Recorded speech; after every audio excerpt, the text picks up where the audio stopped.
Please welcome to speak to us the funniest man on earth, a performer of legendary comic genius, a children's book author of profound depth, an individual of enormous compassion who is doing so much to make our world a better place, the great Jim Carrey.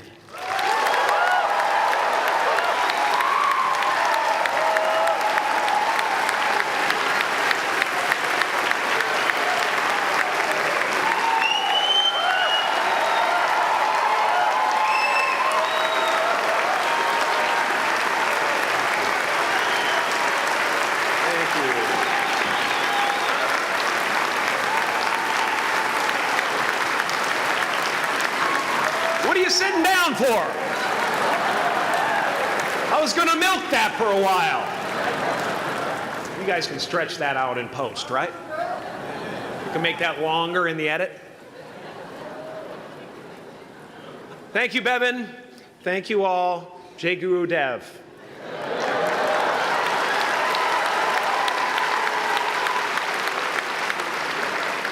I brought one of my paintings to show you today. I hope you guys are going to be able to see it okay.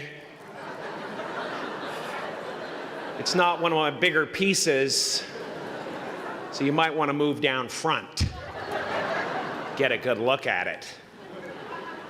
Faculty, parents, friends, dignified guests, graduating class of 2014. And all the dead baseball players coming out of the corn to be with us today. After the harvest, there's no place for them to hide. Fields are empty. There's no cover there. I'm here to plant a seed today, a seed that will inspire you to move forward in life with enthusiastic hearts and a clear sense of wholeness. The question is, will that seed have a chance to take root? Or will I be sued by Monsanto and forced to use their seed?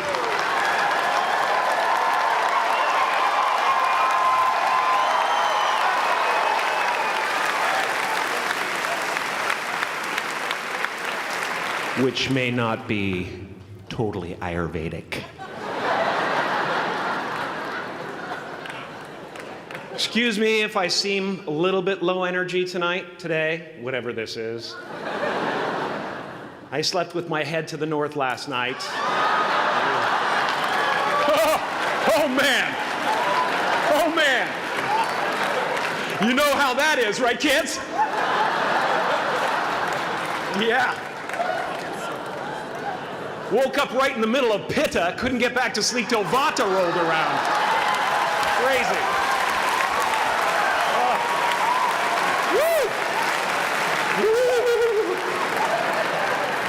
But I didn't freak out, you know. I used that time to eat a large meal. Connect with someone special on Tinder. Because life doesn't happen to you, it happens for you. How do I know this? I don't, but I'm making sound, and that's the important thing. That's what I'm here to do. Sometimes I think that's the only thing that's important, really, you know? It's just letting each other know we're here. You know? Reminding each other that we're part of a larger self. I used to think Jim Carrey is all that I was. Just a flickering light, a dancing shadow, the great nothing masquerading as something you can name.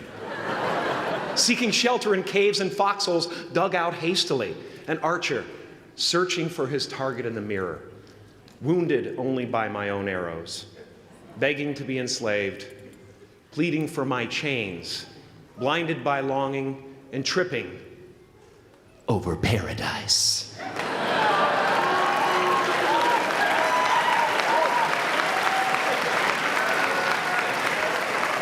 Can I get an amen? You didn't think I could be serious, did you? I don't think you understand who you're dealing with. I have no limits.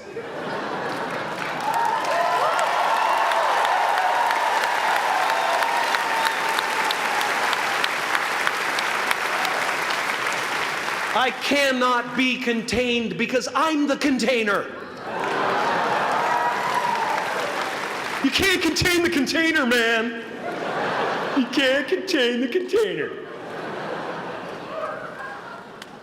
I used to believe that who I was ended at the edge of my skin, that I had been given this little vehicle called a body from which to experience creation. And though I couldn't have asked for a sportier model, it was, after all, a loaner and would have to be returned. Then I learned that everything outside the vehicle was part of me too. And now I drive a convertible.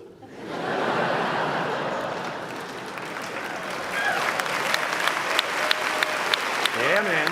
Top down, wind of my hair. Woo! I am elated and truly excited to be present and fully connected to you at this important moment in your journey. I hope you're ready to open the roof and take it all in. Okay, 4 more years then. They're obviously not ready. Just need some more cooking. Now, I want to thank the trustees, the administrators, the faculty of MUM for creating an institution worthy of Maharishi's ideals of education, a place that teaches knowledge and experience, the knowledge and experience necessary to be productive in life, as well as enabling the students through transcendental meditation and ancient Vedic knowledge to slack off twice a day for an hour and a half.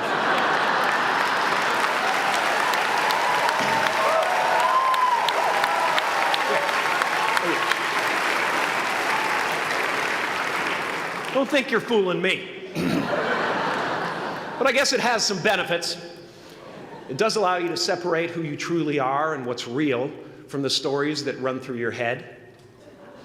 You have given them the ability to walk behind the mind's elaborate set decoration and to see that there's a huge difference between a dog that is going to eat you in your mind and an actual dog that is going to eat you.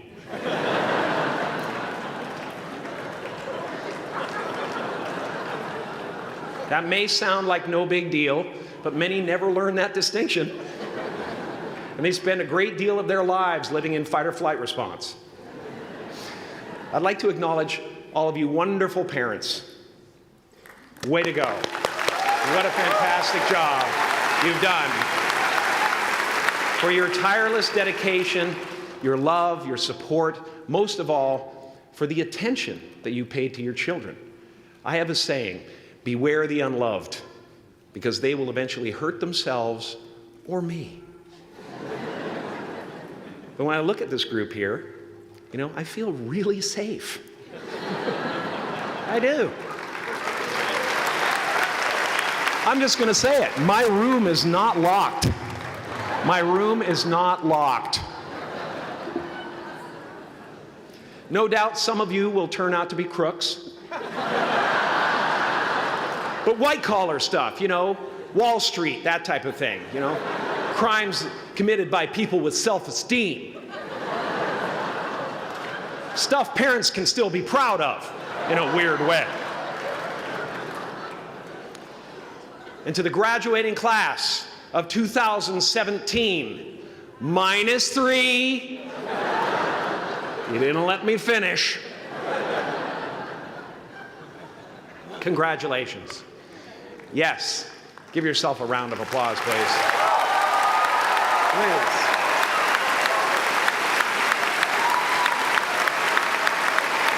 Yeah.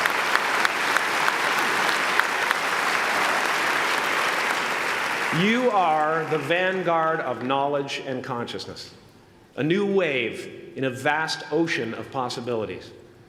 On the other side of that door, there's a world starving for new ideas, new leadership. I've been out there for 30 years. She's a wildcat. Oh, she'll rub up against your leg and purr until you pick her up and start petting her, and then out of nowhere, she'll swat you in the face. It can be rough out there, but that's okay, because there's soft serve ice cream with sprinkles. I guess that's what I'm really trying to say here today. Sometimes it's okay to eat your feelings. Now, fear is going to be a player in your life, but you get to decide how much. You can spend your whole life imagining ghosts, worrying about the pathway to the future, but all there will ever be is what's happening here, and the decisions we make in this moment, which are based in either love or fear. So many of us choose our path out of fear disguised as practicality. What we really want seems impossibly out of reach and ridiculous to expect, so we never dare to ask the universe for it. I'm saying I'm the proof that you can ask the universe for it. Please.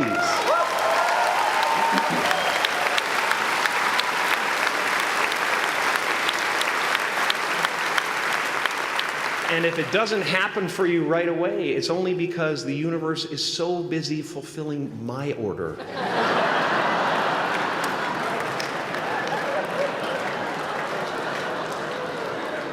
Party size!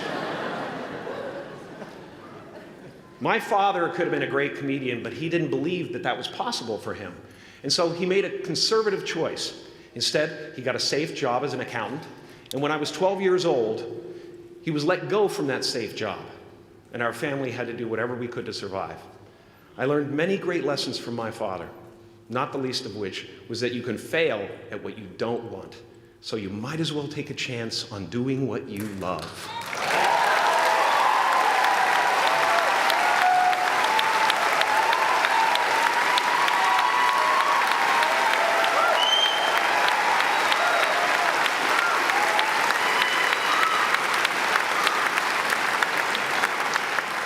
It's not the only thing he taught me, though. You know, I watched the effect of my father's love and humor and how it altered the world around me. And I thought, that's something to do. That's something worth my time. It wasn't long before I started acting up. You know, people would come over to the house and they'd be greeted by a 7-year-old throwing himself down a large flight of stairs. They would say, "What happened?" And I would say, "I don't know. Let's check the replay." I'd go back to the top of the stairs and come back down in slow motion.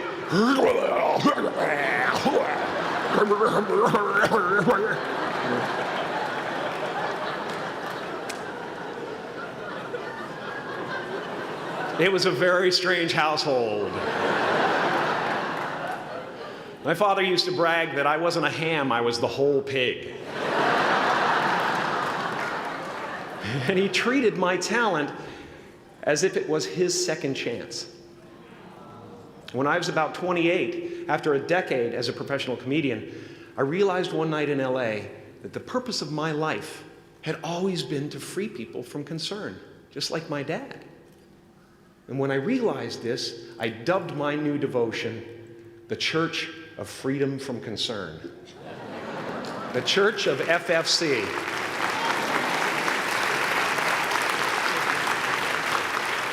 And I dedicated myself to that ministry. What's yours? How will you serve the world? What do they need that your talent can provide? That's all you have to figure out. As someone who's done what you're about to go and do, I can tell you from experience, the effect you have on others is the most valuable currency there is.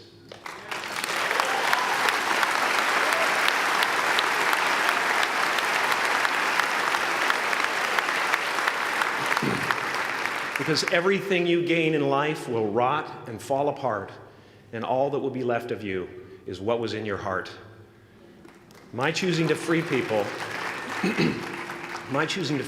from concern got me to the top of a mountain. Look where I am. Look what I get to do. Everywhere I go. I'm going to get emotional because when I tap into this, it really is extraordinary to me. I did something that made people present their best selves to me wherever I go.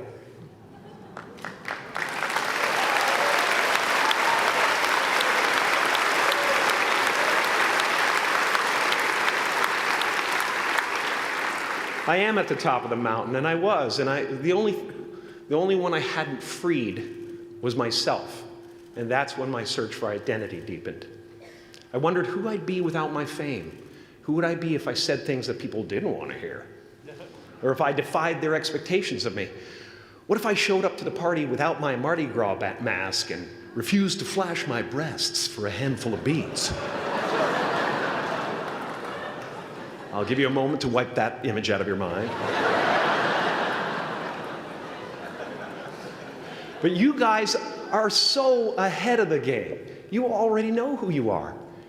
And that peace that we're after lies somewhere beyond personality, beyond the perception of others, beyond invention and disguise, even beyond effort itself.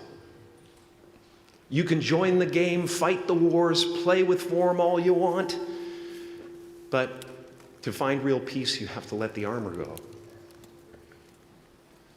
Your need for acceptance can make you invisible in this world. Don't let anything stand in the way of the light that shines through this form. Risk being seen in all of your glory.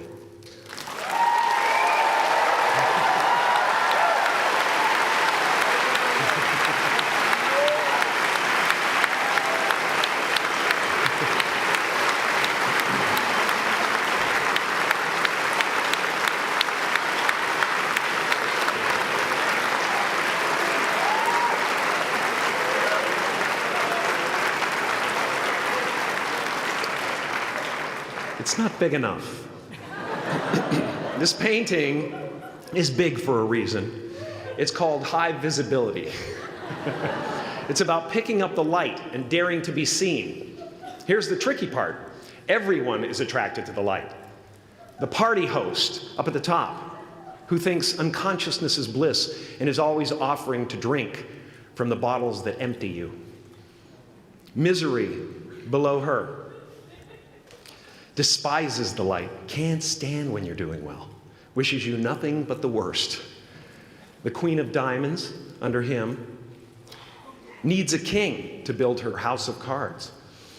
And the hollow one down bottom there will cling to your leg and say, please don't leave me behind, for I have abandoned myself. Even those who are closest to you and most in love with you, the people you love most in the world, will find clarity confronting at times. This painting took me thousands of hours to complete. And when I was finished, thank you, thousands of hours, yes. I'll never get them back. I'll never get them back. I worked on this for so long. I was weeks and weeks like a madman alone on a scaffolding. And when I was finished, one of my friends said, this would be a cool blacklight painting. So I started over.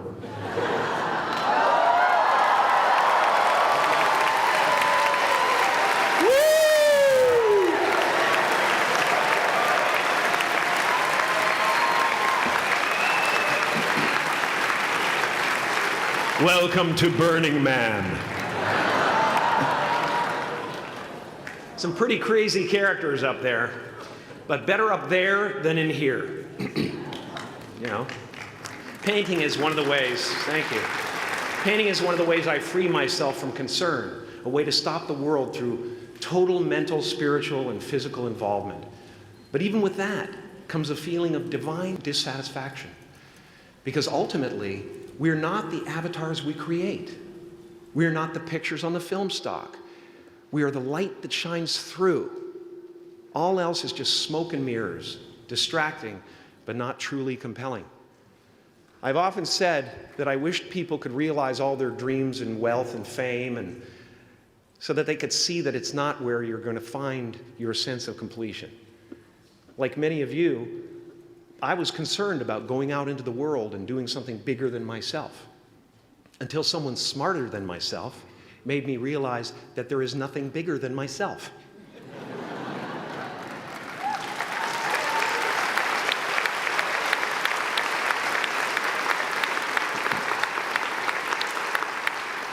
My soul is not contained within the limits of my body. My body is contained within the limitlessness of my soul. One unified field.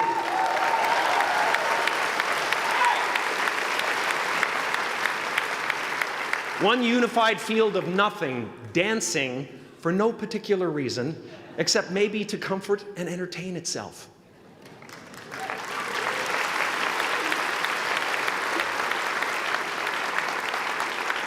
As that shift happens in you, you won't be feeling the world, you'll be felt by it. You'll be embraced by it. Now I'm always at the beginning. I have a reset button, and I ride that button constantly. Once that button is functioning in your life, there's no story that the mind could create that will be as compelling. The imagination is always manufacturing scenarios, both good and bad, and the ego tries to keep you trapped in the multiplex of the mind.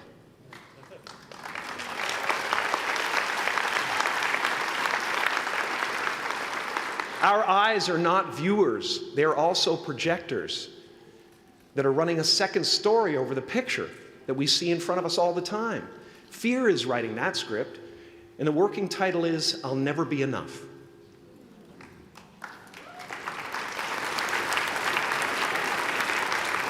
Now you're going to look at a person like me and say, how could we ever hope to reach those kind of heights, Jim?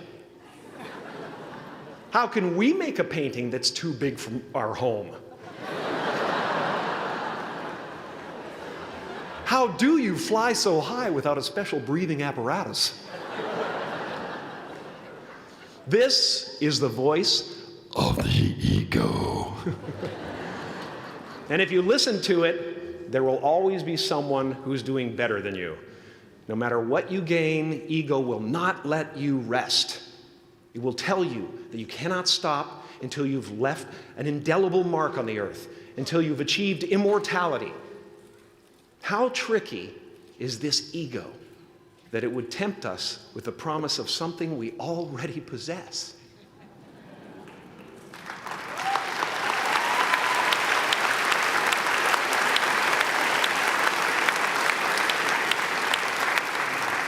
So, I just want you to relax.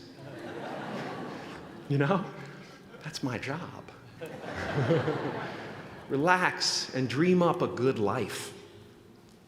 I had a substitute teacher from Ireland in the 2nd grade that told my class during morning prayer that when she wants something, anything at all, she prays for it and promises something in return, and she always gets what she wants. Well, I'm sitting at the back of the classroom, you know, thinking, wow, my family can't afford a bike, you know. So I went home and I prayed for one. And I promised I would recite the rosary every night in exchange. Broke that promise. But 2 weeks later, I got home from school to find a brand new Mustang bike with a banana seat and Easy Rider handlebars. Yeah. From fool to cool. My family informed me that I had won the bike in a raffle that a friend of mine had entered my name in without my knowledge whatsoever.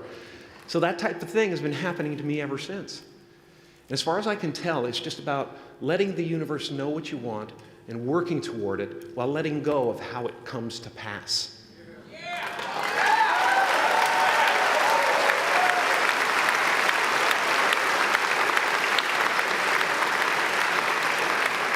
Your job is not to figure out how it's going to happen for you, but to open the door in your head. And when the door opens in real life, just walk through it.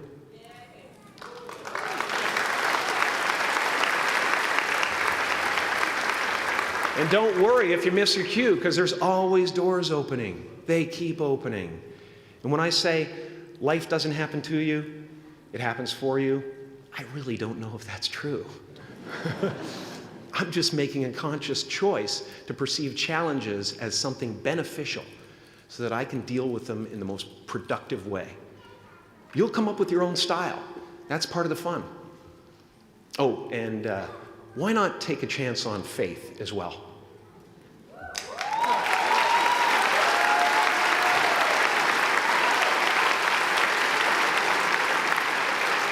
Take a chance on faith. Not religion, but faith. Not hope, but faith. I don't believe in hope. Hope is a beggar.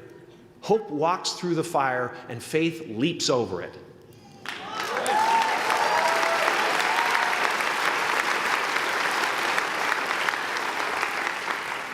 You are ready and able to do beautiful things in this world. And after you walk through those doors today, You will only ever have two choices, love or fear.